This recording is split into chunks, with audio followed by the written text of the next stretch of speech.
Yung natala Hello, Plastar. utagin ina mo. Hindi ko kaya. Ading ina. Kabalo man, no? Kita ka. Naas daw. Masuri. Ay, upat na sila. Ina-appeal pa niya ako. Bilang oras. Waon tanan, 55 days.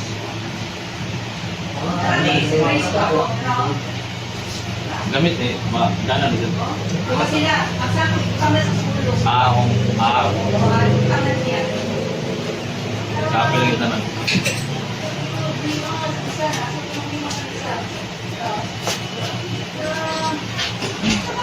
Okay, no? Tribal, no?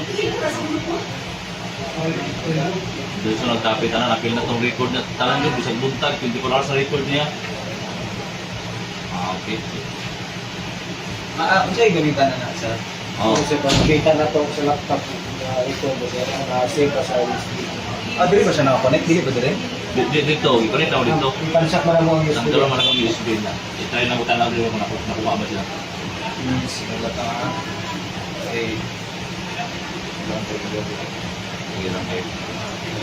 Ako, balik na pigo lang tarang kanila. Para mas dali, kasi kayo sa president na. Inasinaw.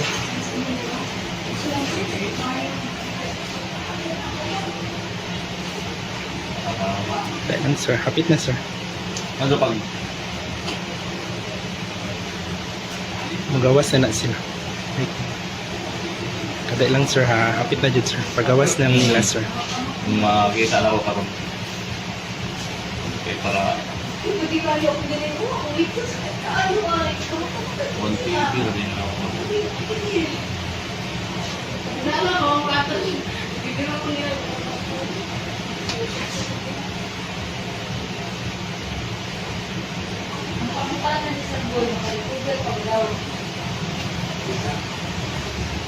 Hindi tao ito mag-asbang kami na.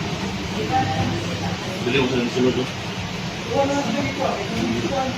Kap? Ha? Apoy, Miguel. Brother, palit daw kung say-say. Unsa ni relative sa mo ning kuan? Kining tag Ay, wala, nagagana. Okay na. Okay na. Anak ko sa Tagiya sa Anas, Pontap. Kato pagkahitabo ato asa ka ato nga time. Na ako sa City Hall ata. Padulong pa nagikan ko City Hall. Nagpa-process ko sa ako mga permits. Mato na dunggan na lang nimo nga. Naibala na lang ako sa news sa Facebook. Nakita ko. Sa usay kuan kumbaga nadakpan naman ako sa suspect as relatives willing to file kaso against sa mga suspect. Okay, dapat ang may tabo, no? Kay para part na sa tong safety kay in the future kung walay may tabuan na ila, walay may tabong kaso sa ila ha, nang magara ko ng laing mga krimen. Okay. Temporary close ang mga branch no sa wala pa ko kabalo. I'm not sure kung sa'yo naitabo sa line branch, pero katong sa naitabo sa Ilustre o naay mga NBI karon dito. Okay, salamat kayo.